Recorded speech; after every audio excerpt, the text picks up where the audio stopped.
From the New York City area, welcome to the Badass Counseling Show, where the master badass himself, Sven takes you deep and gives balm for the soul, baby.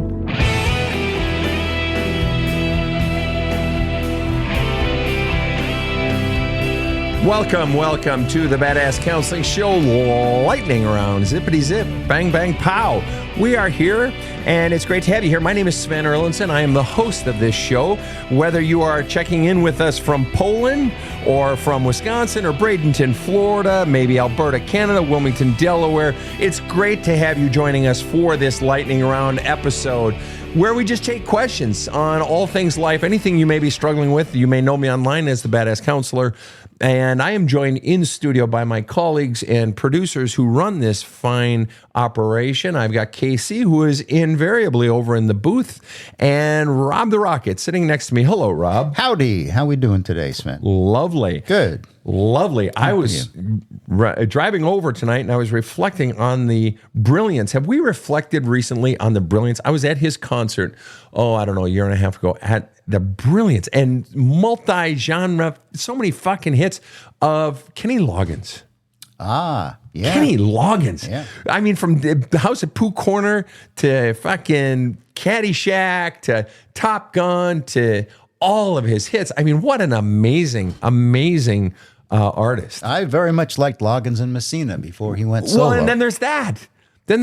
I mean, jeepers, creepers. And his show was fantastic. And no, he's not sponsoring this show. That is just my shout out to an amazing artist. All right, Rob. So we're going to go ahead and dive in. Fire your questions at me, and we are getting after it. On Facebook, Corbin asked the question, and this is different from so many of our questions, and I like it for that reason. Corbin asked the question, how do I finish school? I keep dropping out of any classes I have taken.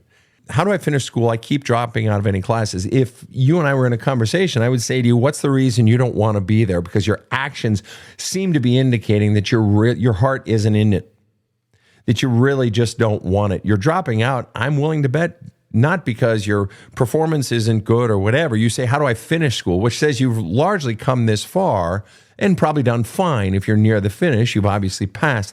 And so you're not wanting it right now, you're not finishing, is an indicator that either A, you don't really know what you want to do with it, and maybe you fear going out into the big old world with it or whatever, or your heart's just, for whatever reason, maybe you're burnt out right now.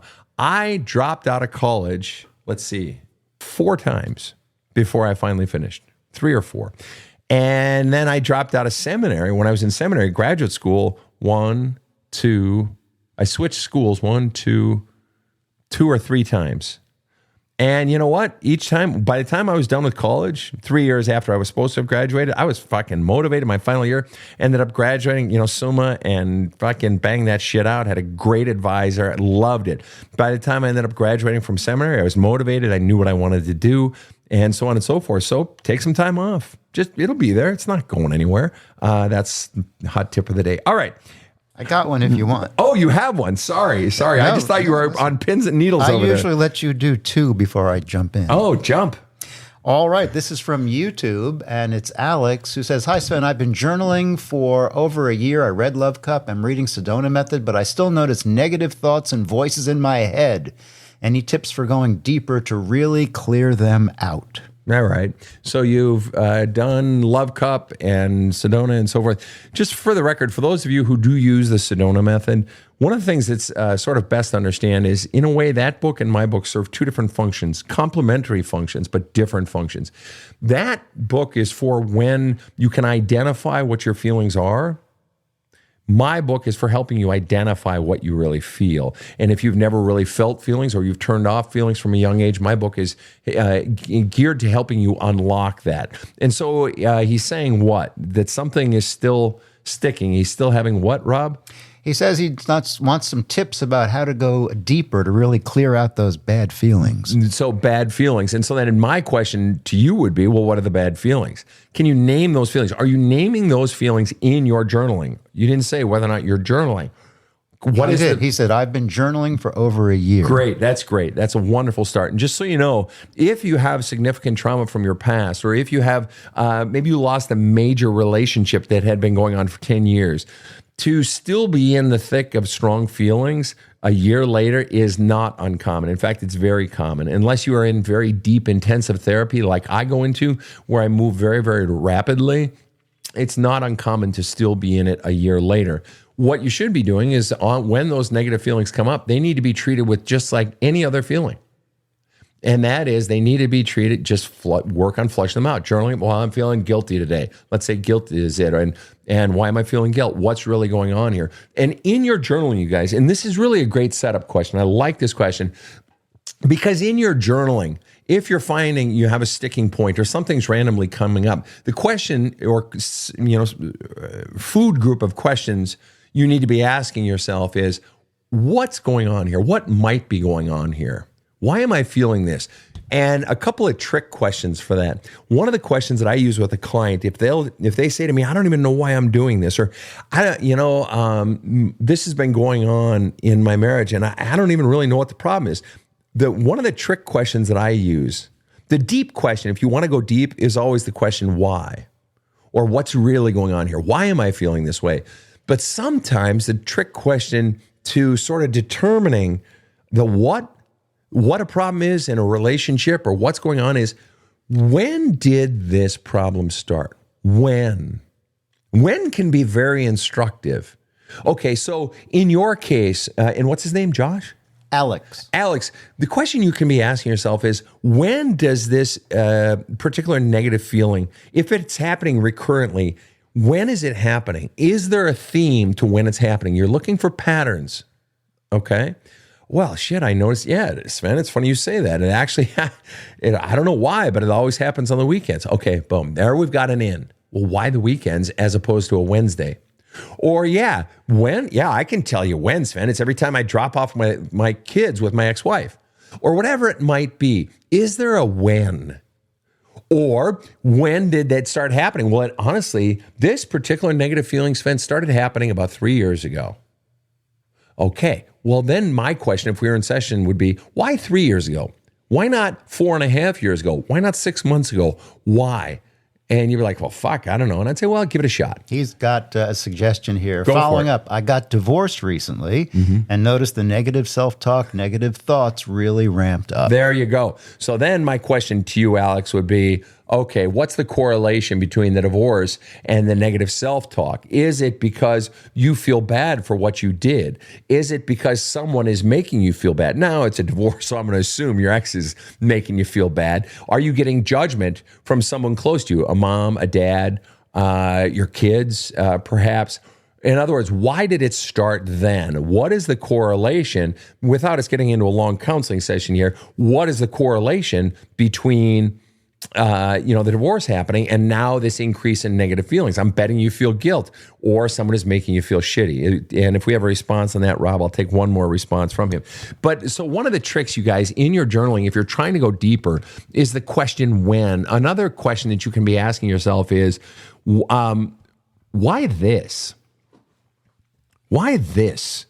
Or what might be going on here? What might be the deeper reason? And you got to understand, and I talk about this in Love Cup, you have to understand the power of the words, I don't know. Anytime I hear a client say the words, I don't know, my head just goes bing, bing, bing, bing, bing, right? I love it when they say, I don't know. You want to know why? Because I force my clients to push through an I don't know. I'll say, well, what might it be? And they'll say, no, really, I don't know. And I'll say, yeah, excellent. Now, what might it be? And they'll be like, no, Sven, I just can't think of it. And I say, use that fucking brain of yours and take a guess. What might it be?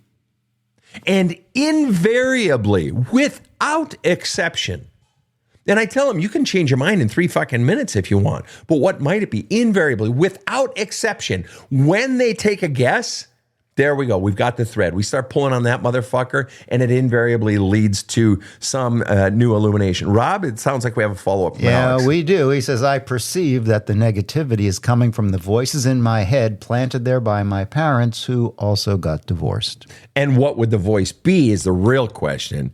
That divorce bad, or something along those lines. All right. So here we go. We're going to move on. Hammer, over on TikTok, asks the question. As someone who's spent a lot of time working on themselves, I'm single and find a hard time applying. So if I'm hearing you correctly, you're finding a hard time applying all the work that you've done on yourself. And that's really interesting because very often people will do the work on themselves when they're single.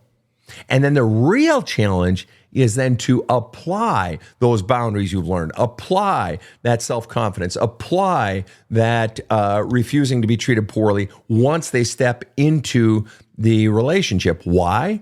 Because once you're in the relationship, well, stakes are a bit higher. You might lose the person.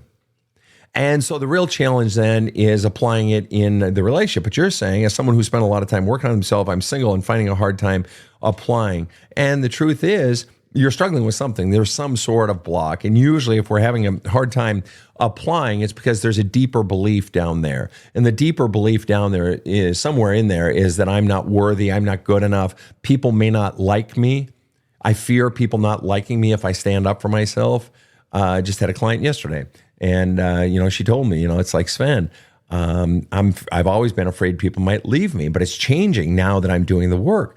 She said, because I'm realizing what you talk about, this notion of a superpower, and your real superpower in relationships is when you don't fear being left, and you also don't fear leaving. So many of us fear that being alone because then all those voices that we're taught about ourselves, you're no good, you're unlovable, those sorts of things, they come rising up in our head. But once you're no longer afraid of those voices, then you're no longer afraid of being alone, which means you don't tolerate shit in a relationship. All right, next question. How can I co-parent with someone who doesn't want to work with me? Dalen, I'm not laughing at you. I'm laughing at the commonality of that question. I've lived that. Rob, I think you can say you've lived that, right? Yo. Casey, how about you? She's nodding vigorously. Yes, we've all lived that. And really what you have to do, the pit that's easy to fall down is to play the game that you've always possibly played. And that is letting them write the rules and fear of them being a dick, fear of their backlash, fear of them doing something. As long as you are living in fear of a person, they have power over you.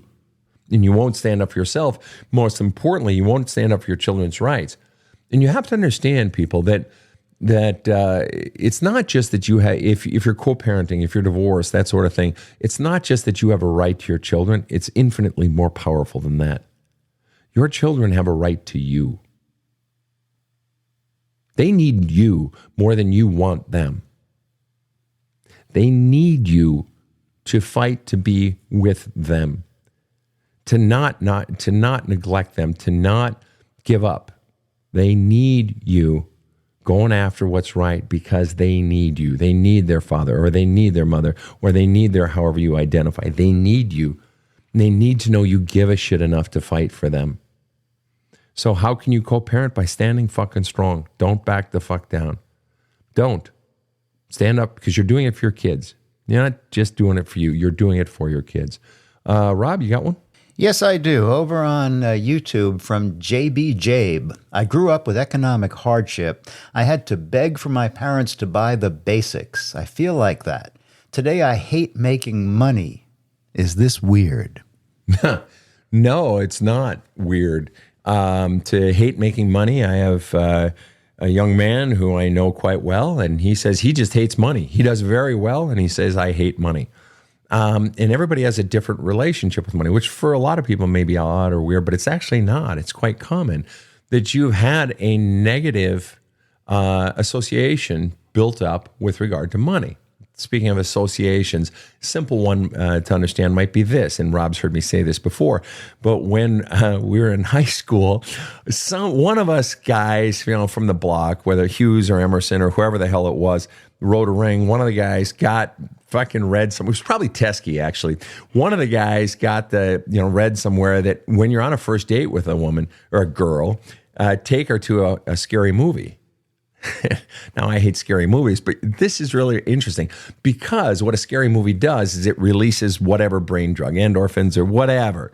And so she will then associate those brain drugs, that rush, with you. So it's a quick way to get a girl to like you. Of course, what we realize as we age is that, oh shit, then about a month later, she realizes how fucking boring I am and she leaves my sorry ass. Right. But the notion of associations. The notion of associations. And so in your case, you grew up associating money with begging, with power, with hardship, with your parents making you beg for basics, beg for food. And I hate to say it, but that is far more common. Rob's heard it on the show. I hear it so much in my counseling practice. Children locked out of their home, in winter, children having to beg for money. Or listen to this one. Anybody encountered this one? Where your parents, every time they spent money on something, whether for you or for the family, they let you know how much it cost. And I've actually done a video or two on that, and there are people today who still defend that. Well, how's a kid going to learn the value of $1? I don't know, when they have an allowance and then they go realize that it costs $1, freaking $2.50, they get a bag of Fritos. When we were kids, that same bag was 39 cents. When they get a job and they realize they got to pay taxes, it's a normal way. No, you're doing it to punish your fucking kid. So what happened, my friend, is that you got these negative associations built up regarding money. Of course you're going to hate money. Of course you're going to hate, you do it, you got to pay your bills to stay alive. But of course you're going to have negative associations. And in order to break that, if you desire to, I'm not saying you have to, maybe you're perfectly fine with it that way, is you have to flush out through journaling and so forth with your therapist the feelings that you have around it, but then also the amount of feelings you have, animus that you have towards your parents for making you do that. I mean, isn't that the real issue? Is your real issue your hatred for money, or is your real issue your fucking hatred for to your parents for making a child have to even ask, let alone beg for basics? Your parents, what kind of malicious fuckery is that? I am angry at your parents for making you as a child have to go through that. I wonder, is your real anger at money, or is money an easy substitute for that way you don't have to be angry at mom and dad? These would be the questions I would be asking you in counseling. These are the sorts of questions that you guys need to be doing in your journaling. Begin to sort of connect dots that maybe don't even go together. Like, for instance, I had a client, on Sunday overseas, and I said, is the nausea that you would feel every time, and you still feel every time you smell that perfume. You say you hate that perfume, but is that perfume because you hate that smell? Or is that perfume because you equate that smell with your older sister who beat the hell out of you as a child and your parents let her get away with it? So we have these associations. And so then if you ask yourself that question, in your own journaling, well, might it be associated with this? Or is it possible that when might this have started? You start making your journaling play. Start just randomly piecing things together or playing with ideas. Might it be this? Oh, no, it's not really that. All right. What you've got to be, guys, is you've got to be like a little boy, and maybe little girls do it now too, but when I was a kid, it was mostly little boys, who's, sitting out in his front sidewalk, and he's 5 years old as a child or 4 years old, and he finds a little bug, and he's letting the bug crawl over his fingers. And he's playing with the bug. You got to play with your journaling. You got to play with this stuff, these ideas of what's going on inside of you, like a little boy plays with a bug, before, of course, eventually frying it with a magnifying glass in the sun. All right, next question. How much of healing, this is from Walking Up From Addiction. I like that. That's a nice name. Good for you for walking up. How much of healing is flushing out pain versus creating new core beliefs? Those are not antithetical to each other per se, and more fundamentally, those are not the two primary issues of healing. I know that may sound weird. Flushing out pain, getting out pain is a big part of counseling. It's a big part of healing. It really is. And most therapists, many therapists, are in the pain abatement or the pain removal business. And that's very important. That's part of the work that I do with my clients. But what I do is, as you know, you wouldn't even be talking about core beliefs unless you had followed me, probably read my book. All right, that's a theme in my book. You can't implant core beliefs until you identify the rancid old beliefs that have been sucking the very life out of you, that have been driving your entire life, infecting everything from parenting to your own body image, to your diet, to your career, everything.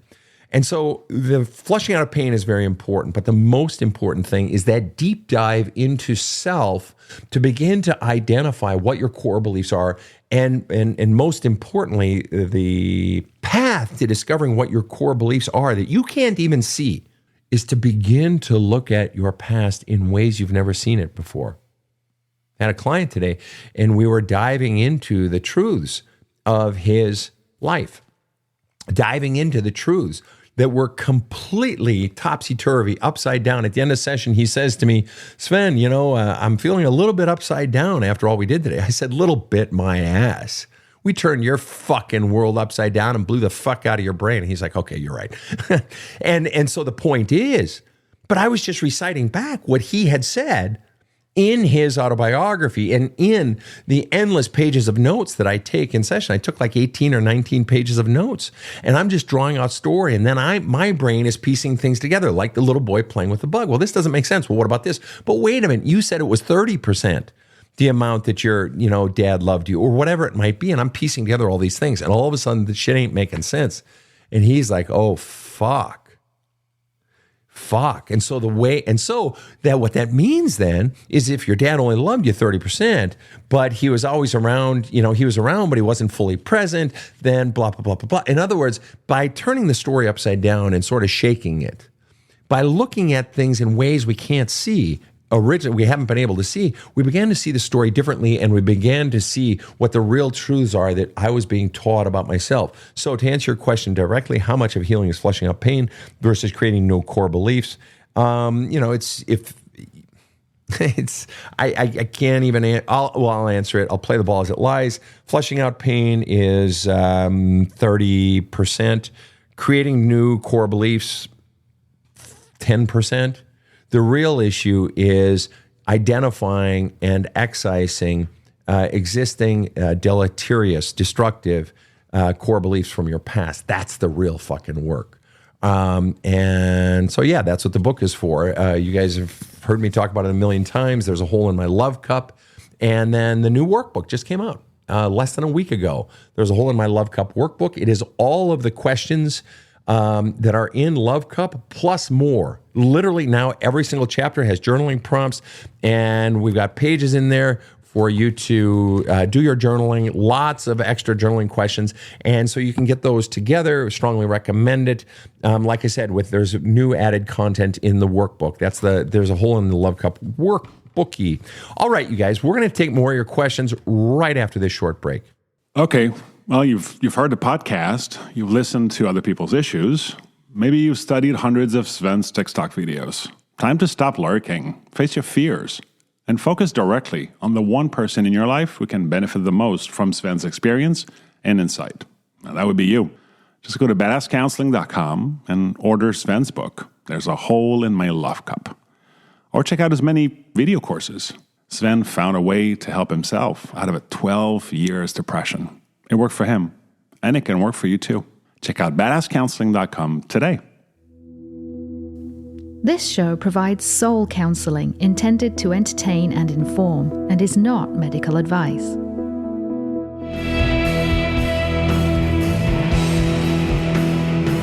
Now, back to the badass. Hi, guys. We are back with more questions. I had a couple of follow-up questions on the workbook. I have the workbook. I need that workbook. Or I have the book, need the workbook. Yep. And someone else saying, would the second one, the workbook, make sense without the first? No, absolutely not. It would make no sense whatsoever because the questions, the journaling prompts for each chapter are based on the insights, the deep learnings within each chapter. You really need both. And they're both available at badasscounseling.com. All right. So I had someone ask me this question.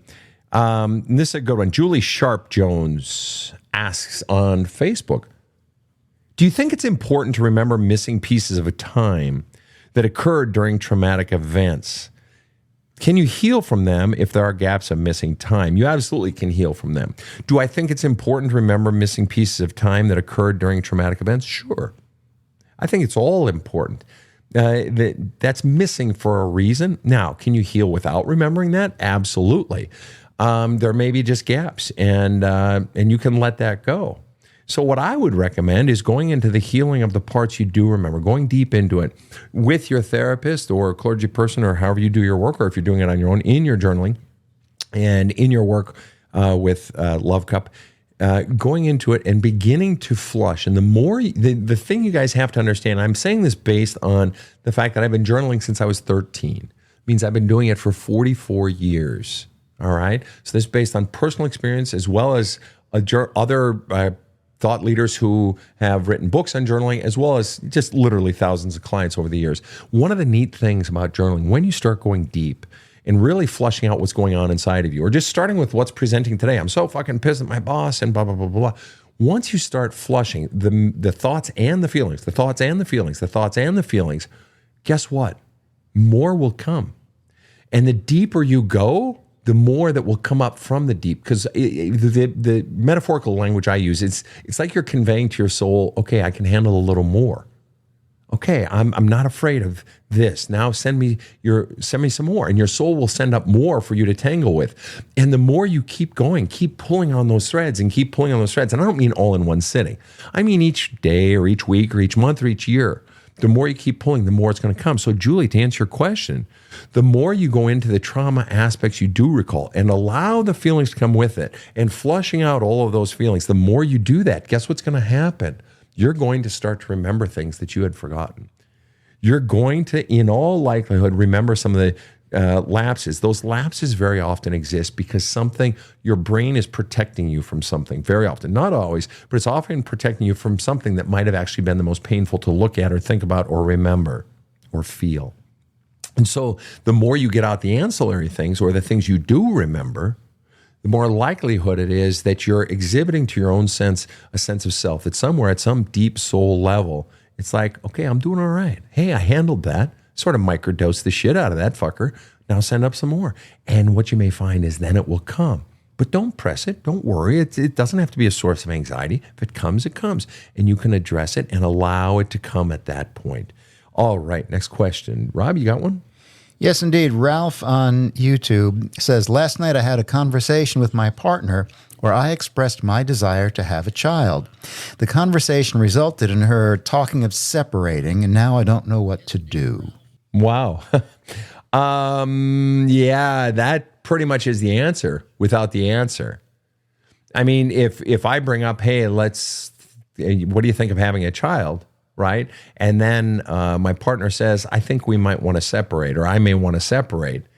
That is the person's answer. They didn't say, hey, let's talk about it. That sounds interesting, and so on and so forth. Or even if they had said, you know what? It's not a bad idea. Part of me is really scared and wants to run away and separate. But she didn't say that. Your partner didn't say that.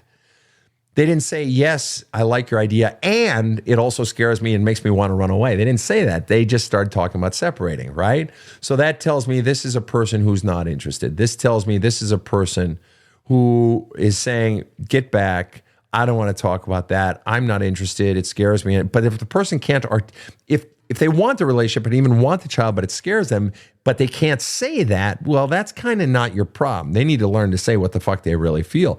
So otherwise, you're left interpreting it the way they say it. And if they're saying, gee, I think we should separate, I hate to tell you, buddy, but that's your answer. Your answer is they don't want kids, because if they did, they would have stepped toward the idea. Instead, they stepped away from the idea. And so I think in your own brain, unfortunately, you have to begin to consider walking away, because otherwise what you're going to do, what might happen is you start holding on and hoping they change their mind and begging them, well, let's talk about it. Why don't you want to talk about it? What's really going on? And you're begging. And I'm not trying to be cruel, but it's sort of desperate when they're giving their answer. It's like when somebody is pulling away in a relationship and you're trying to get all conversation, they're basically slow walking out of the relationship because they don't have the balls to look you in the face and tell you the fucking truth. But it sounds like that's probably what's happening here. When you say, I want to have a child, let's talk about having a child, and rather than stepping into it and say, hey, let's have the conversation. I may not be ready, but let's have the conversation. That's a stepping into the conversation. Whereas this person was quite literally, basically, I want to step out of this fucking relationship potentially. So I hate to say it, but that's your answer. Here we go. Joy asked the question on TikTok. How do I stop caring for people that hurt me and don't find things I need to be important? How do I stop caring for people that hurt me and don't find things I need to be important? You don't stop caring per se. What you do is as we're going to do right this second, is you identify what the hell is causing you to keep caring for them. The reason you keep caring for them is one of probably two or three things. One, You were possibly conditioned as a child to believe that your worth or that the chance of you getting love would only come by over loving someone or by giving. And if I just overgive, if I just keep giving, then all I need is a little bit of love in return, just a little teaspoonful. It's what I talk about in Love Cup as a relationship camel. All right. Somebody who will give a whole ton. I'll give you everything. Just give me a little bit of love in return because I can go a long distance on a little bit of love, like a camel can go a long distance on a little bit of water or fat in its hump.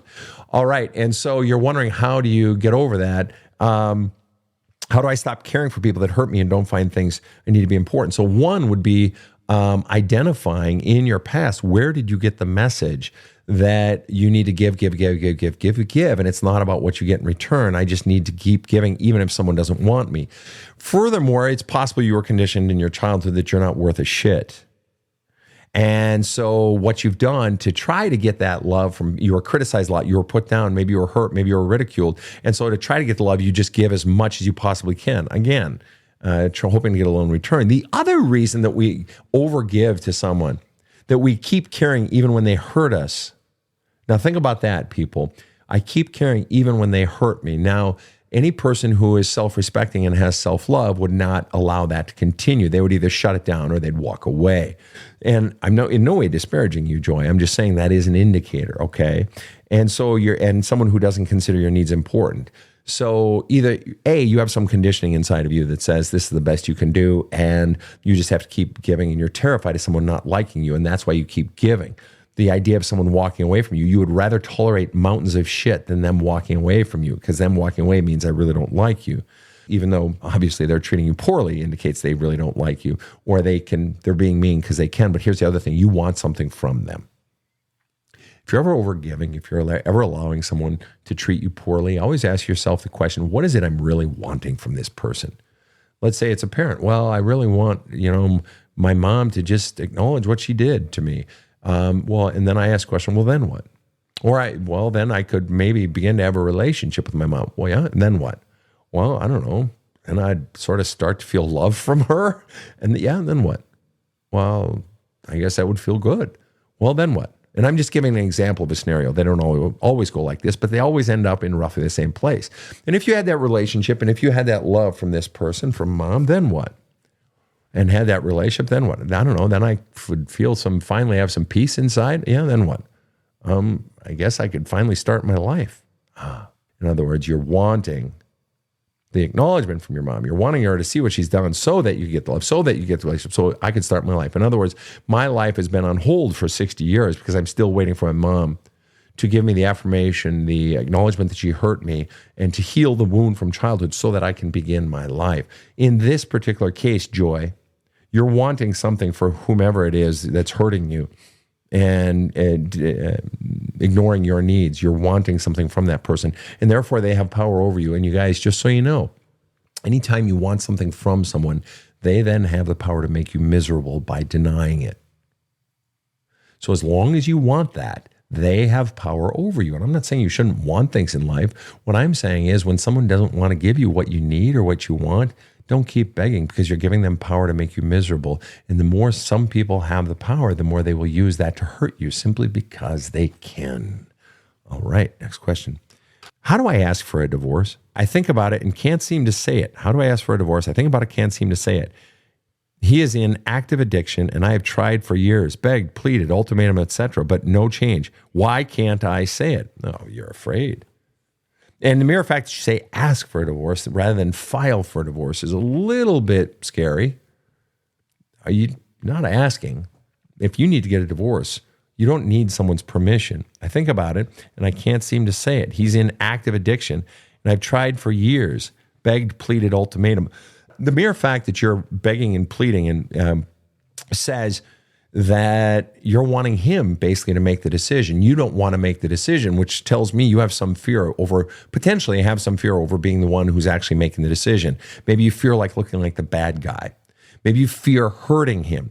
And you say, he is in active addiction. What the hell does that have to do with a divorce conversation unless that has something to do with the divorce conversation? That says to me that potentially if you fear pulling the trigger on this, and he's in active addiction, The reason you fear pulling the trigger is you fear leaving him when he's in a needy place. You fear him turning on you as well. Oh, you're leaving me. You don't love me. Oh, this is real easy for you to leave when I'm addicted, blah, blah. Or you fear looking like a dick, whether to him or someone else. But clearly there's some connection between, asking and begging and pleading and ultimatums. You're wanting him to make the fucking decision. Otherwise, you just fucking do it. I can't ask for a divorce. Ask. Just file for the fucking divorce. All right? Now, I don't know what country you're in, Kimberly, but if I assume America, you can file for a fucking divorce. And the thing about the addiction, I'm willing to bet that you feel bad saying it. And then you put in capital letters at the end. Why can't I say it? Because you're afraid. You're afraid of going through the process. You're afraid of being alone at the end. You're afraid of looking like the bad guy. You have to identify in one sentence or less. So I'm going to ask you, and you can put it in your own journaling. What is the real fear? What does it all fucking boil down to? This idea of filing for a divorce, of pulling the trigger and making it happen. In one sentence, what really are we talking about? That's what's keeping you stuck. All right. Rob, go ahead. Over on YouTube, Debbie says, my mother told me to go to work at the age of 15 if I wanted to wear clothes like my friends have. She said my father didn't pay enough child support. How do I identify my feelings over this? What's her name? Debbie. Debbie? Let me ask you a very simple question. Your mom says you can't have friends, you can't have clothes like your friends until, you're going to have to go get a job. And it's because your father's not paying his child support. So who are you really mad at? Well, let me ask you this.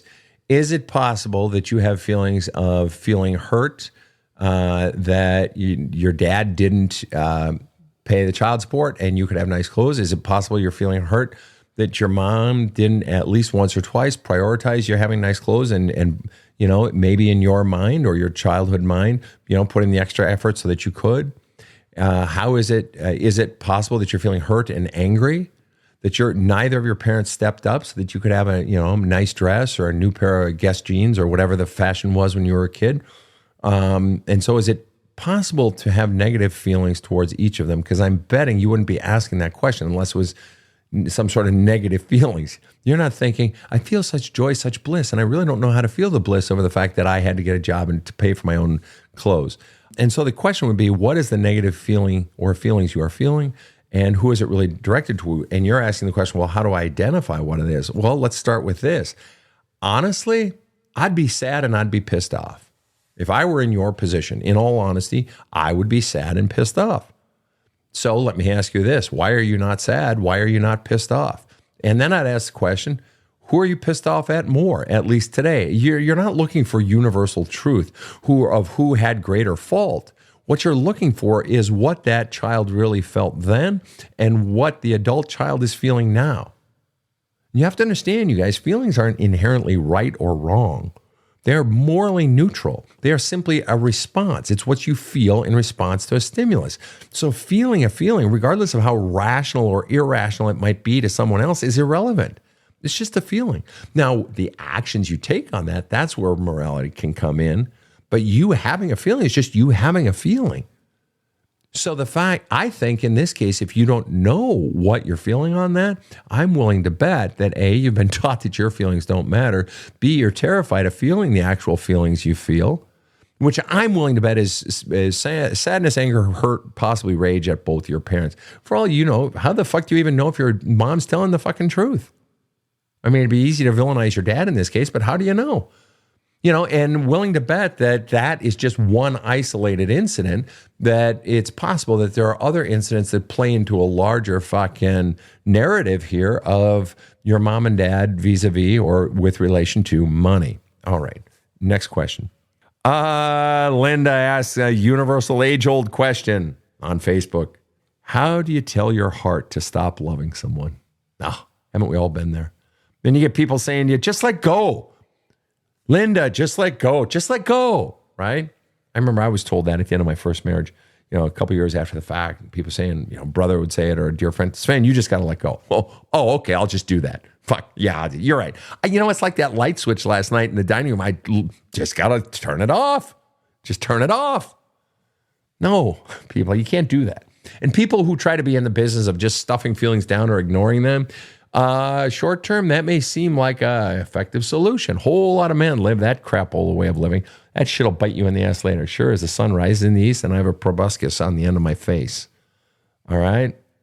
No. How do you tell your heart to stop loving someone? You can't.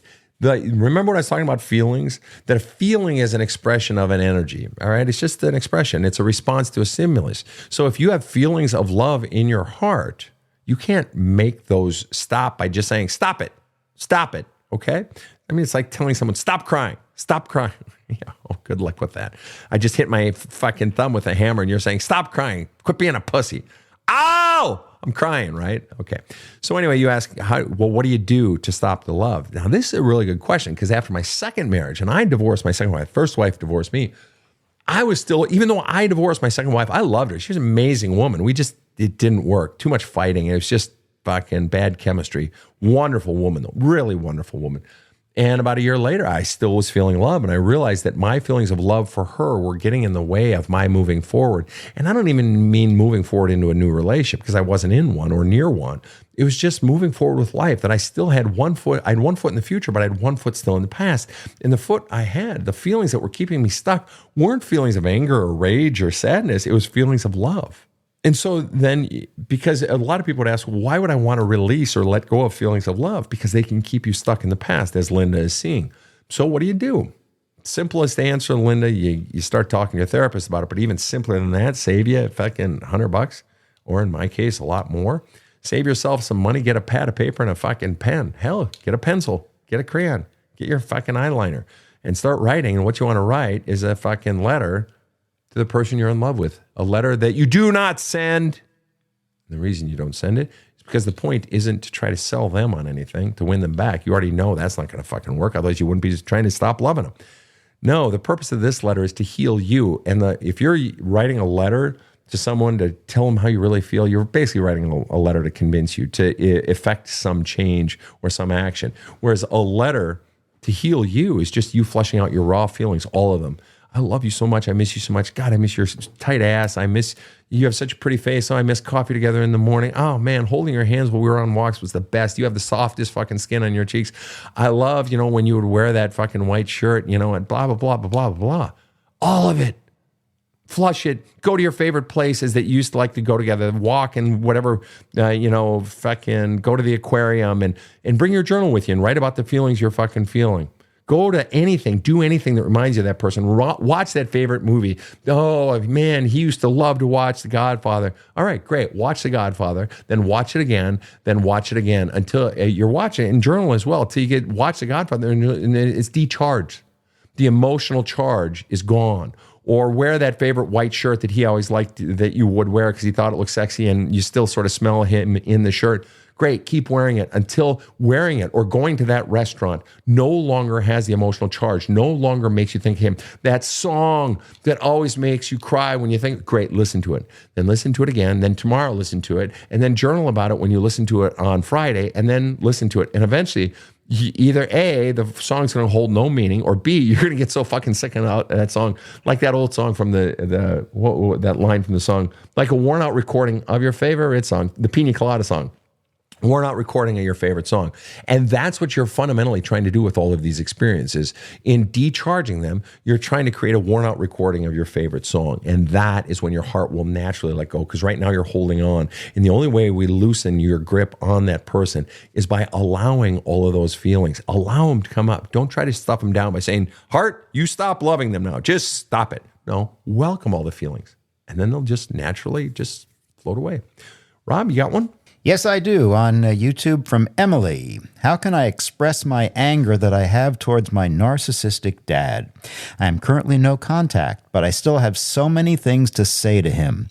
I was not allowed to be angry as a child. Yeah, well, two things. One, isn't it interesting you want to say it to him? You don't just want to say it, you want to say it to him. See, now, if I had a client, I would say, what I want you to do is I want you to tell me right now everything you want to say to him. Well, Sven, it feels weird. I don't give a fuck. Fucking tell me. Act like I'm your dad. Tell me everything you want to say and use the strongest language possible. Like put in some swear words and motherfuckers and whatever else. Put all that in. And then when they leave the session, and I dig and I sort of goad them a bit. And then when they get out of session, I'd say, now I want you to write a letter to your dad that you're never going to send to him. You are not allowed to hit the send button or put a fucking, stamp on it, nothing. And they do, and they're flushing out all the feelings. Now, if you've done one or two of those or three of those, now you want to go confront your dad. Now you're going to have a much clearer idea of what you want to say.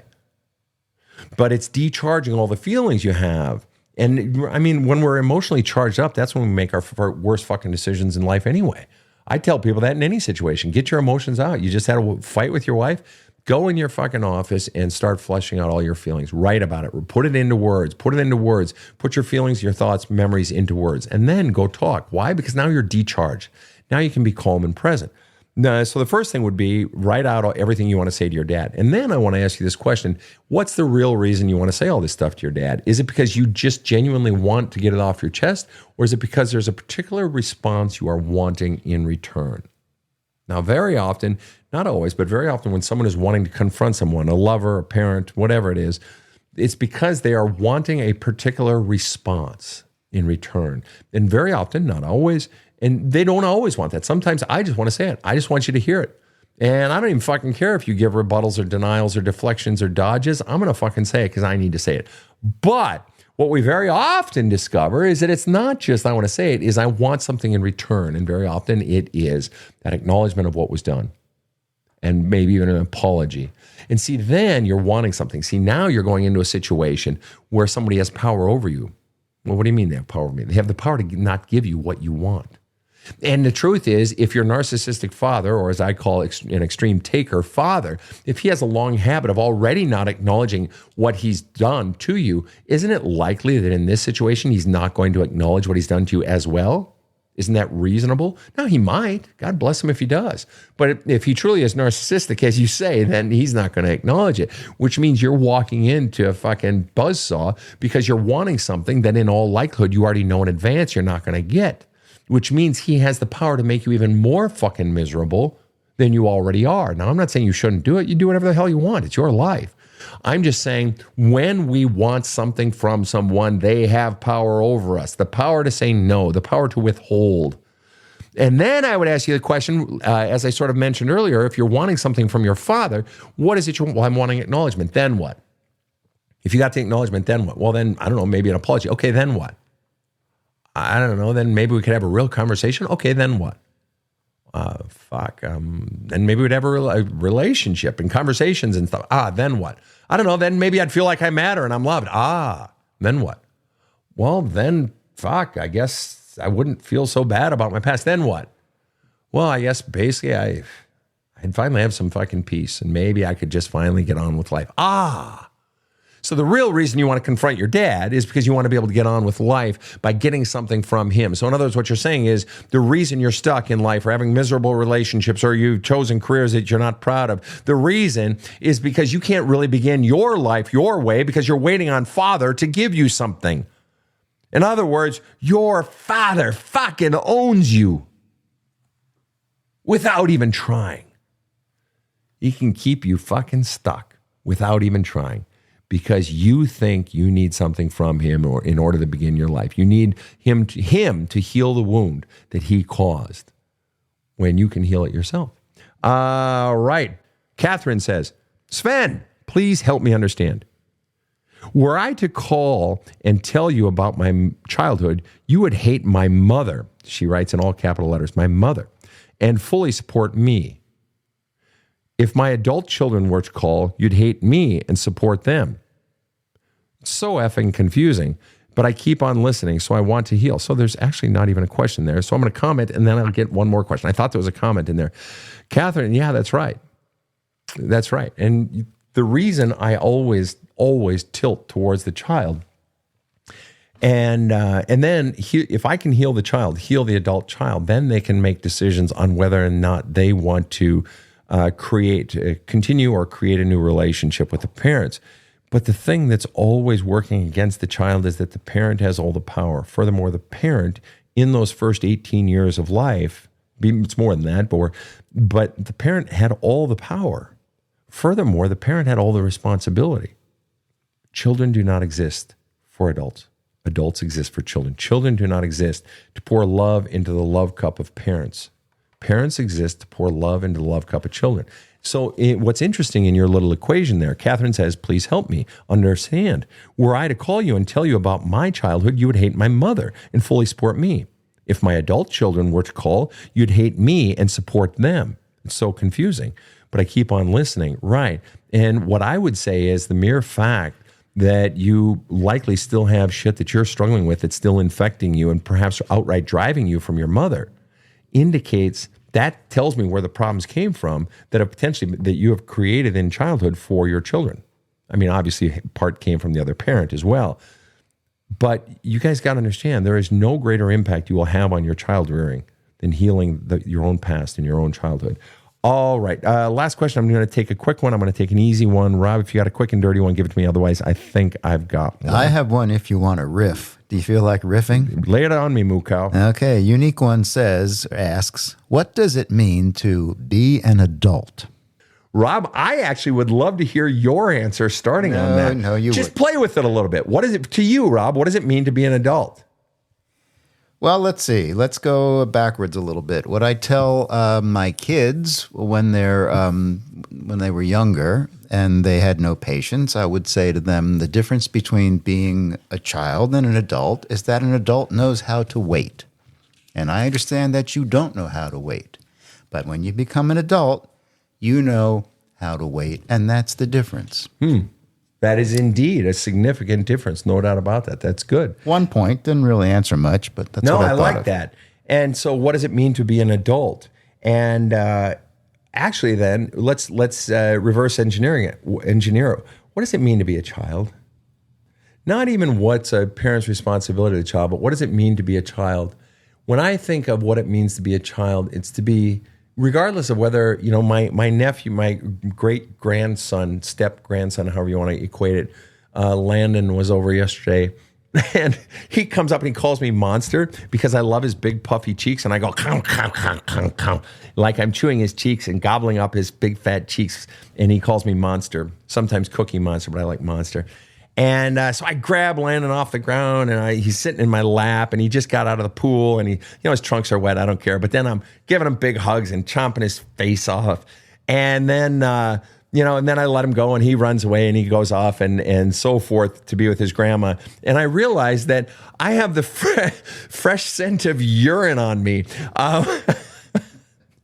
And what I discover is that it's not just urine, that he actually, a little bit of his poopy got on me as well. And that's, are you going to say that's what it means to be a child? Yeah, there's a certain carefreeness about that it means to laugh. It means to play. It means to engage in the wonderment of life. And that's not just 2. Really, isn't that 12? And if you can still laugh at 17, isn't there a childlike nature of that? Isn't what we're trying to grasp in life is that childlike nature and retain it and hold on to it and get back to it? Isn't that what it is? And the joy and the laughter, the wonderment, the sense of connection, the freedom in expressing love, all those things. Well, then if that be what it is to be a child, then what does it mean to be an adult? What I would offer is it's a lot of the exact same stuff. But it's also recognizing that I have to get along in life. As my father always used to say, anytime you're in human relationship, whether it's with 2 people or 200 people, there'll always be the bumping of elbows and the bruising of ribs. There's no pain-free relationship. And so it requires admission, contrition. It requires apology. It requires forgiveness. To be an adult means to stand up for what's right. To be an adult means a willingness to admit fault. To be an adult means willingness to protect. To look out, forgive me, this is my belief system, the widow, the orphan, the outcast. I feel obligated. The strong have a sense of responsibility for the weak. To me, to be an adult, ultimately, though, in relation to kids, is that the infinitely greater responsibility is on the adult.